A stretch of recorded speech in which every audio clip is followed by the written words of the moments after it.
Dans l'immensité froide de l'univers Marvel, peu de destins sont aussi tragiques et aussi terrifiants que celui de Gorr, le massacreur de dieux. Le personnage qui a décidé un jour de mettre fin au concept de divinité par haine envers eux suite à son histoire personnelle. Et c'est ce que nous allons voir aujourd'hui avec l'histoire complète de Gorr, le boucher des dieux. Bonjour à tous, bienvenue sur la chaîne de l'Or. Tout commence sur une planète sans nom, aride, au point de ne presque rien offrir pour vivre. C'est là que vit l'espèce de Gorr. Très jeune, pour tenter de pallier la famine, sa mère l'exhorte à prier les dieux et à leur faire confiance, allant jusqu'à leur offrir le peu de nourriture qu'ils possèdent, et ce, malgré le fait que Gorr meurt de faim. Pourtant, ses prières demeurent sans écho, aucune réponse. Un jour, Gorr assiste à la mort de sa mère, attaquée par des tigres de sable, elle qui affirmait pourtant que les dieux veillaient sur eux.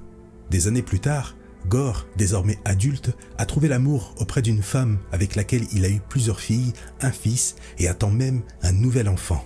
Il s'efforce comme il peut de nourrir sa famille, en particulier sa femme enceinte, mais les ressources sont si maigres qu'ils doivent se contenter de vers de sable et lécher les parois humides des grottes.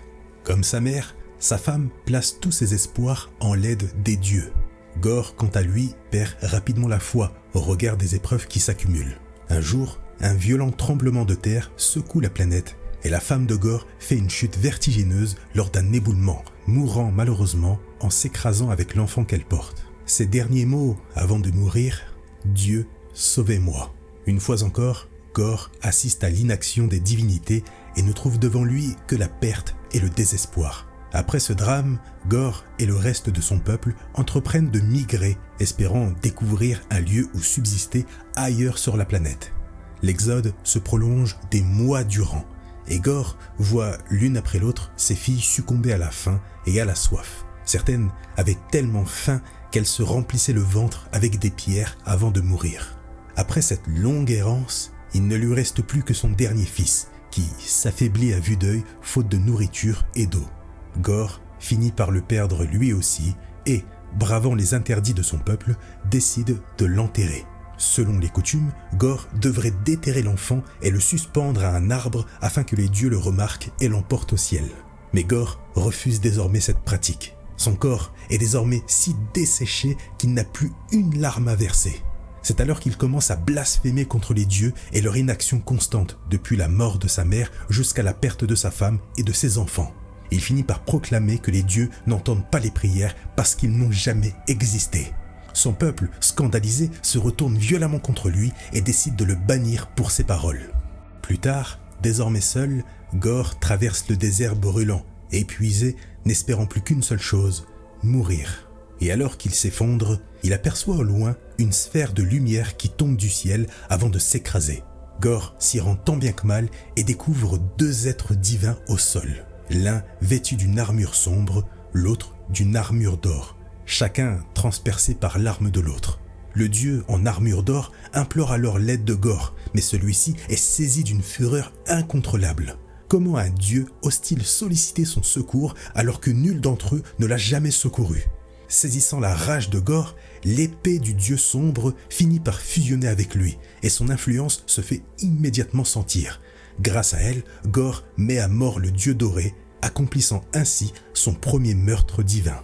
L'arme, capable d'adopter de multiples formes, lui permet ensuite de quitter enfin sa planète. Animé d'une résolution implacable, Gorr n'a désormais plus qu'un objectif, exterminer tous les dieux de l'univers et ainsi venger sa famille de l'inaction des dieux.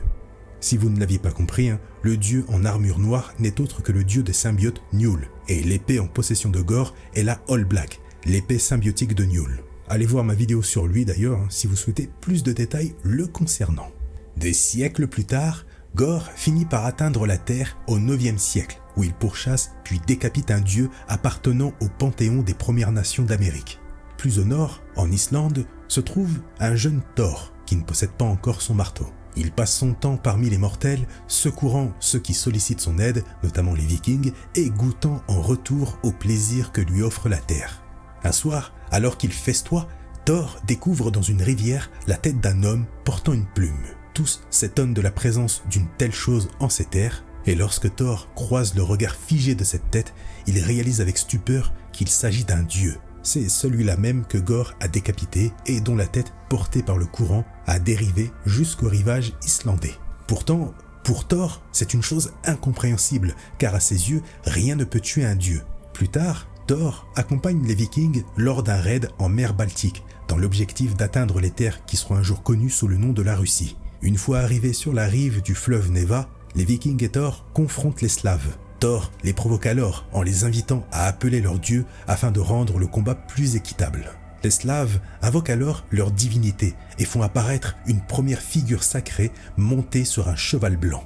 Mais tous remarquent aussitôt un détail troublant. Le dieu n'est pas là, seul le cheval demeure, couvert de sang frais. Face à cette scène inquiétante, Thor se retire du champ de bataille, enfourche le cheval ailé et prend son envol pour examiner les alentours. Mais à peine a-t-il gagné les hauteurs qu'il aperçoit un autre cheval ailé monté par un autre dieu slave, cette fois-ci décapité. C'est alors que, surgissant des cieux, Gorr apparaît et décapite le cheval ailé de Thor, surprenant ainsi le dieu du tonnerre et le rencontrant pour la première fois. Un combat d'une violence extrême s'engage dans les airs. Gorr, qui ne dissimule en rien sa haine des dieux, prend rapidement l'avantage sur le jeune Thor. Ce dernier, bien sûr, ne comprend pas qui est cet adversaire, sinon qu'il dégage une terreur qu'il n'avait jamais éprouvée. Pour la première fois, Thor a la sensation qu'il pourrait mourir. Grâce à la All Black, Gorr transperce Thor tout en exigeant de savoir de quoi il est le dieu. C'est ainsi que Thor répond par le tonnerre et un éclair colossal s'abat alors sur les deux combattants. Tous deux au sol, Gorr se remet pourtant très vite de la décharge et choisit de se retirer dans l'espoir que Thor, une fois réveillé, se lance à sa poursuite et qu'il puisse le faire souffrir. Thor est finalement, un peu plus tard, secouru par les Vikings et soigné. À son réveil, une fois rétabli, il ne perd pas un instant. Il part immédiatement à la poursuite de Gorr. Après plusieurs heures de marche, il découvre les traces macabres du boucher divin. Un autre dieu issu du panthéon sibérien a été massacré. Gisant dans l'agonie, le dieu murmure à Thor que Gorr l'a laissé comme message pour lui, qu'il l'attend dans une grotte non loin. Avant de s'en aller, Thor abrège les souffrances de son congénère. Arrivé sur place, Thor provoque Gorr en l'appelant à venir, mais l'obscurité que contrôle Gorr grâce à la All Black lui permet de l'attirer dans les ombres les plus profondes de la grotte. Pour la première fois, c'est la peur et la terreur que Thor éprouve. Finalement, Gorr choisit de faire de Thor son prisonnier et le soumet à la torture durant de nombreux jours. Il exige que Thor lui révèle l'identité de tous les dieux terrestres ainsi que leur lieu de résidence, notamment Asgard. Il entame alors 17 jours de tourments, cherchant à briser Thor et à savourer sa souffrance. Parvenu à un point de rupture, Thor le supplie de cesser, laissant croire à Gorr qu'il est prêt à révéler l'emplacement des autres dieux, y compris ceux d'Asgard. Et au moment où Thor s'apprête à parler, l'arrivée des Vikings, qui ont réussi à retrouver sa trace, interrompt la scène. Les guerriers du Nord se jettent aussitôt sur le boucher divin. Or, Gorr n'est là que pour tuer les dieux. Il supplie les hommes de cesser leurs attaques, affirmant qu'il n'a aucune intention de leur faire du mal et qu'il souhaite seulement les libérer de la servitude des divinités. Mais les Vikings refusent d'écouter et redoublent d'ardeur pour tenter de le tuer et de sauver Thor. N'ayant plus d'autre choix, Gorr finit par massacrer à contre-cœur tous les Vikings présents pour leur prouver que leurs dieux n'en ont rien à faire d'eux. Et alors qu'il massacre les hommes du Nord, Thor, incapable de rester passif tandis que ses fidèles se battent pour lui, puise dans toute sa rage pour se libérer de l'emprise des ténèbres. Il surprend Gorr par derrière et lui tranche le bras droit. Et au moment où il tente d'achever son ennemi à terre, une violente explosion de lumière survient et Gorr disparaît, non sans laisser un dernier avertissement. Il ne cessera jamais de tuer les dieux. À partir de ce jour, Gorr disparaît de la Terre pendant 1000 ans et poursuit sa traque à travers le cosmos, exterminant d'innombrables divinités et devenant à chaque siècle beaucoup plus puissant. Après sa confrontation avec Thor et les Vikings, Gorr comprend qu'il ne pourra mener sa croisade seul. Grâce à l'influence de son épée, il découvre la possibilité de créer des créatures faites d'ombres qui lui obéissent, les berserkers noirs. De son côté, Thor poursuit le cours de sa vie au fil des siècles, jusqu'à atteindre l'époque contemporaine, désormais armé de son marteau et membre des Avengers. Il n'a jamais revu Gorr et, avec le temps, a fini par l'oublier presque entièrement. Sauf qu'un jour, Thor répond à la prière d'une fillette qui implore une intervention divine pour faire tomber la pluie sur sa planète. Après avoir apporté son aide, puis festoyé avec les habitants, Thor s'apprête à repartir. Mais avant, il demande à l'un des anciens pourquoi la fillette n'a pas prié leur propre dieu. L'ancien lui révèle alors qu'il n'y a jamais eu de dieu sur ce monde, ce qui surprend profondément Thor, convaincu que chaque planète possède ses divinités. C'est obligatoire. Troublé par cette anomalie, il décide d'en avoir le cœur net. Il s'élève alors très haut dans le ciel, au-delà des nuages, et découvre une demeure immense flottant dans les airs, preuve manifeste que des dieux existaient bel et bien ici. En pénétrant dans le palais, Thor ne découvre que les ténèbres. Il finit par remarquer une immense porte scellée par d'épaisses maillons. Lorsqu'il force l'entrée, une odeur fétide et insoutenable l'agresse. Devant lui s'étend une véritable boucherie. Tout un panthéon de dieux a été sauvagement massacré et pendu. Thor comprend alors pourquoi le peuple croit n'avoir jamais eu de divinité. Celles-ci ont été exterminées des siècles auparavant. En cherchant des indices, il ne trouve que l'horreur figée dans les regards des dieux morts, ainsi que des membres et des têtes décapitées un peu partout. Alors qu'il tente de comprendre ce qui a bien pu se produire, il est attaqué par un adversaire qu'il n'avait jamais affronté auparavant, un berserker noir. Le combat devient aussitôt féroce. La créature, pure incarnation de rage, encaisse les coups sans faiblir, mais le dieu du tonnerre déchaîne la puissance de son marteau et finit par l'anéantir. Il comprend alors que ce n'est pas cette créature qui est responsable du carnage, mais bien un souvenir lointain qu'il s'était efforcé d'enfouir. Le boucher des dieux est de retour. Thor décide aussitôt de se lancer sur sa piste. Pour cela, il se rend à la ville de l'Omnipotence, un lieu sacré où se rassemblent les dieux de multiples panthéons. À son arrivée, il demande l'accès à la salle des disparus, une vaste chambre d'archives répertoriant tous les dieux qui ne se sont plus manifestés depuis des siècles et sont donc potentiellement morts. Thor est stupéfait par le nombre prodigieux de divinités inactives. Cela voudrait dire que Gorr est responsable de toutes ces disparitions. N'ayant pas d'alternative pour retrouver Gorr, tellement il y a de dieux disparus, il choisit de relever chaque nom inscrit sur les parchemins et de se rendre sur les mondes de chacun de ces dieux disparus. À chaque visite, il découvre un ou plusieurs dieux massacrés et, invariablement, un berserker noir laissé derrière qu'il doit affronter. Il passe des semaines et des mois à consulter les ouvrages consacrés aux dieux disparus sans parvenir à retrouver la trace du boucher. Finalement, Thor a l'idée de retourner dans la grotte où il fut jadis torturé, un lieu qu'il s'est toujours efforcé d'effacer de sa mémoire après les souffrances qu'il y a endurées. Une fois profondément engagé dans les entrailles de la cavité, il trouve enfin ce qu'il cherche. Mais très vite, il se rend compte que l'être qu'il s'apprête à abattre n'est pas Gorr. L'inconnu lui révèle être Shadak, le dieu du vin, et explique que Gorr l'a épargné sans jamais lui indiquer pourquoi sa vie avait été préservée. Thor lui demande alors où est parti le boucher des dieux. Shadak répond seulement que cela a un lien avec Kronux, un terme que Thor ne connaît pas.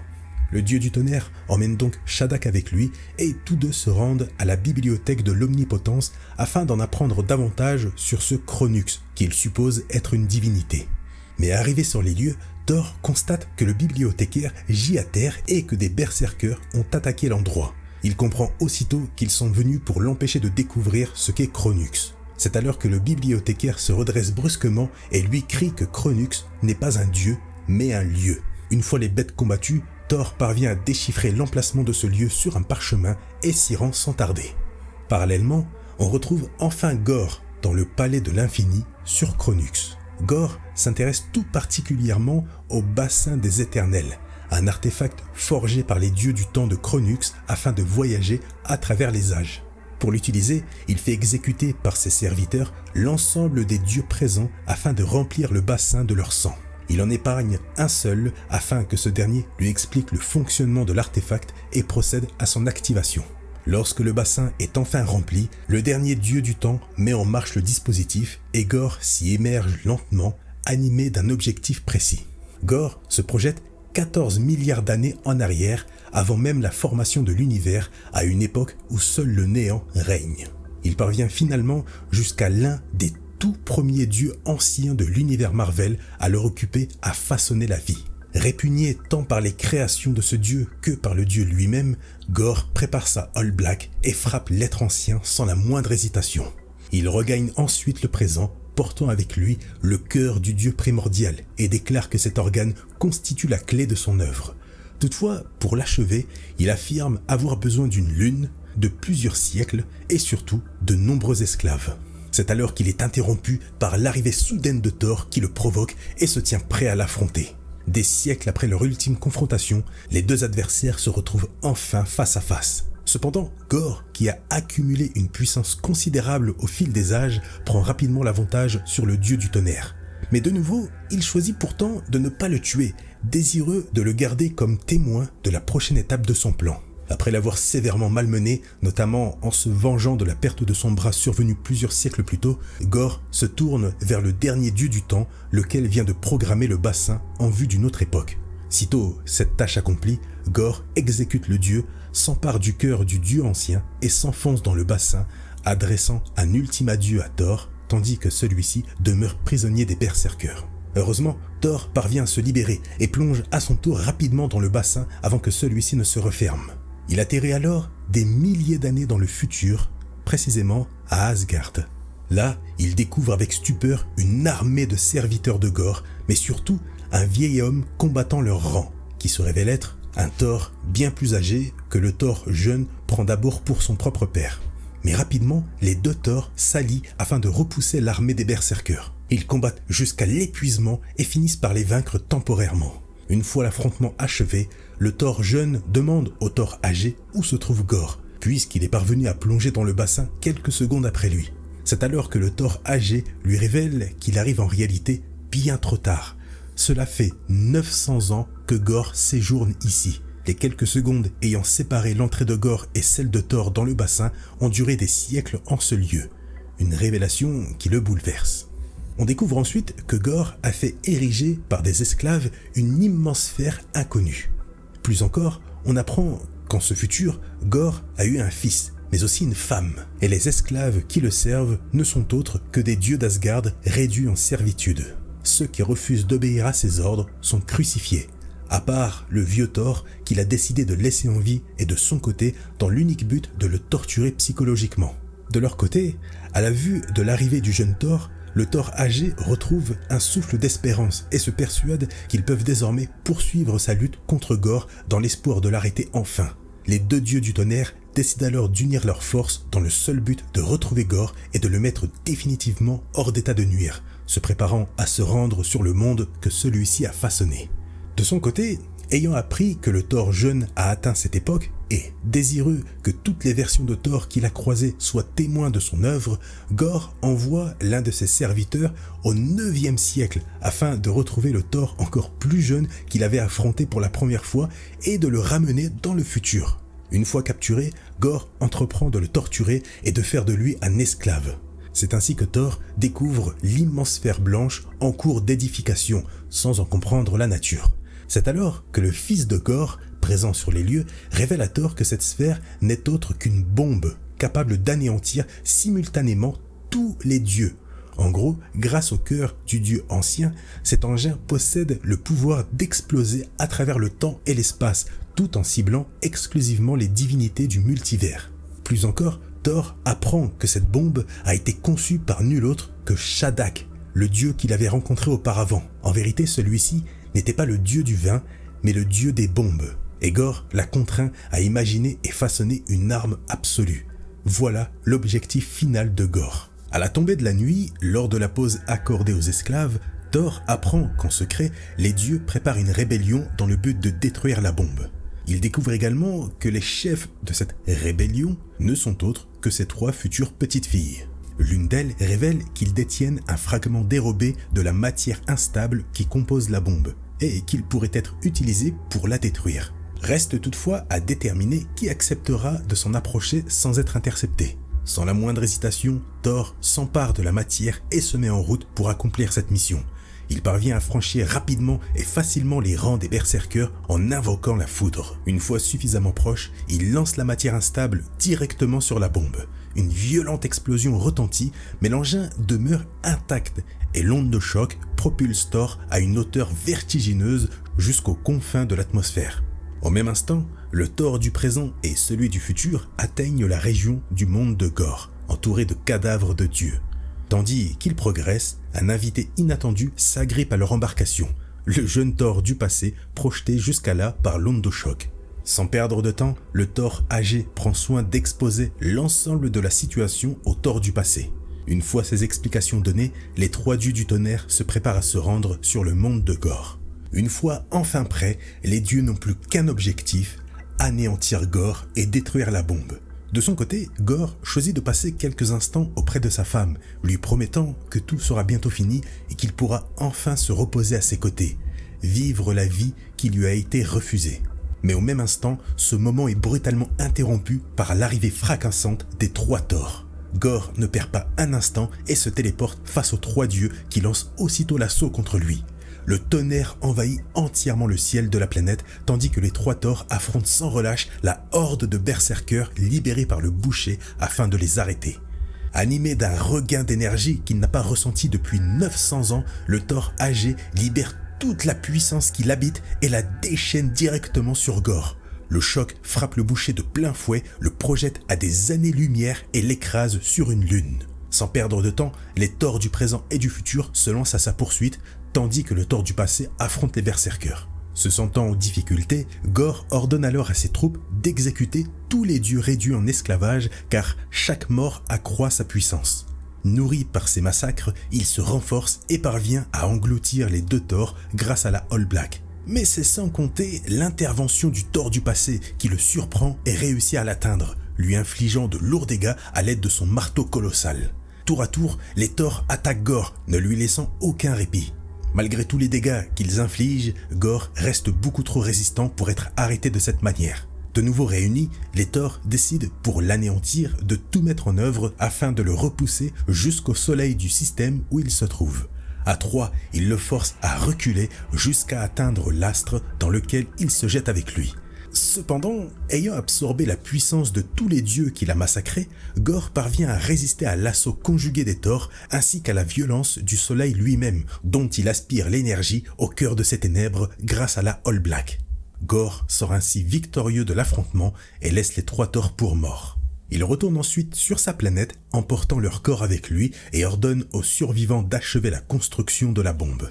Il attache le Thor âgé à une comète lancée à travers l'espace, précipite le Thor du présent dans le gouffre de la planète, tandis qu'il traîne le Thor du passé sur le sol en direction de la bombe.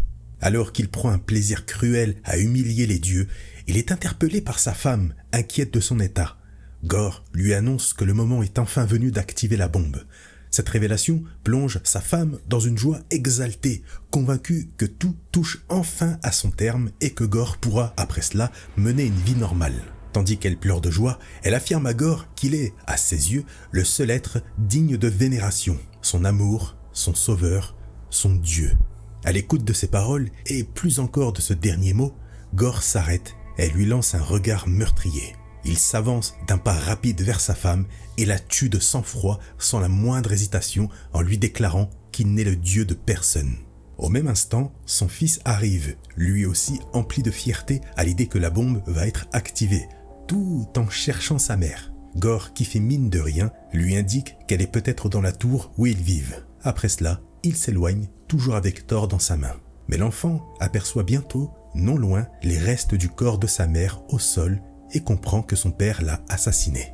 Arrivé près de la bombe, Gorr, fier de son œuvre, s'enfonce en son cœur dans le but d'y verser le sang et le cœur de Thor et ainsi d'achever le processus d'activation. Du côté du Thor du présent, alors qu'il lutte pour ne pas tomber dans le gouffre de la planète, le fils de Gorr apparaît et l'avertit que l'activation de la bombe est imminente. Il lui confie qu'autrefois, son père était un homme juste, mais que cet homme a malheureusement disparu. Il n'est plus désormais qu'un fou, coupable du meurtre de sa propre épouse. Le garçon décide alors d'aider Thor à s'extraire du gouffre, le suppliant de mettre fin au jour de son père. De son côté, tandis que Gorr s'apprête à vider Thor de son sang, ce dernier, dans un sursaut désespéré, lui arrache l'œil avec les dents, puis est projeté hors du cœur de la bombe sous les cris de douleur de Gorr. C'est clairement le Thor le plus taré des 3. Au même instant, plusieurs dieux survivants, parmi lesquels les filles du tonnerre, accourent sur les lieux. Ils sont bientôt rejoints par le Thor du présent ainsi que par le Thor du futur, parvenu lui aussi à se libérer. Le combat final s'enclenche. Le problème dans tout ça, c'est que la bombe est désormais activée. Ce n'est plus qu'une question de temps. Le Thor du présent et le Thor du futur se précipitent alors à l'intérieur de l'engin afin de confronter Gorr et de l'arrêter sans délai. Tandis que le Thor âgé affronte le boucher, le Thor du présent, comprenant que la bombe a bel et bien été déclenchée, agit dans l'urgence sans réellement savoir comment procéder.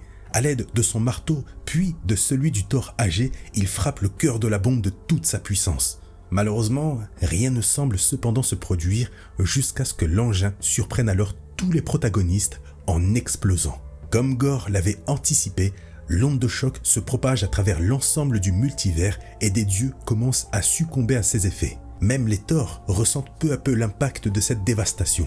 Gorr a gagné. Sauf que c'est sans compter sur le Thor du présent. Tenant les deux marteaux, il concentre toute l'énergie qui l'habite et parvient à la stupéfaction de Gorr à absorber progressivement l'explosion. Grâce à son action, Thor parvient à absorber l'intégralité de l'énergie de la bombe qui est alimentée par la All Black. Ce faisant, il absorbe également l'arme, ce qui lui confère une nouvelle apparence sombre et presque démoniaque. Gorr, désormais privé de son arme et considérablement affaibli, se révèle incapable de réagir et implore Thor de lui rendre la All Black. Il a tellement été sous l'influence de l'épée à travers les siècles que cette dernière l'a complètement vidé. À l'aide de ses deux marteaux, Thor parvient à se libérer de l'influence de la All Black et frappe Gorr, le laissant aux portes de la mort, totalement brisé. Tandis qu'il tente de se relever, continuant d'insulter les dieux, son fils apparaît devant lui et le confronte concernant l'assassinat de sa mère. Gorr s'effondre en larmes après s'être aperçu de tout ce qu'il a fait et refusant l'idée de perdre son enfant de nouveau. Mais celui-ci se liquéfie et se dissout dans les ténèbres. On comprend alors que son fils, tout comme sa femme, n'était pas réel. Ils n'étaient que des créations façonnées par lui et sa tristesse à l'aide de la All Black. Confronté à l'horreur de ce qu'il est devenu, Gorr pousse un dernier cri de désespoir avant que le Thor du passé ne lui tranche la tête, mettant définitivement un terme à la vie du boucher des dieux. C'était l'histoire du massacreur des dieux, Gorr. Alors, même s'il meurt ici, il faut savoir que son âme est restée accrochée à la All Black. Grâce à cela, il parviendra plus tard à revenir. Mais je ne vais pas parler de ça ici. Restons sur cette triste fin de la vie d'un être qui ne voulait que l'aide des dieux. J'espère vraiment que cette grosse vidéo sur la chaîne Le Lore vous a plu. On n'oublie pas, vous le savez, le petit like, ça récompense le travail fourni et ça aide les vidéos à se développer. Le commentaire pour réagir au sujet d'aujourd'hui. Que pensez-vous du personnage de Gorr selon votre point de vue? Sa haine était-elle justifiée? Sur ce, je vous laisse et je vous dis à très vite sur la chaîne Le Lore.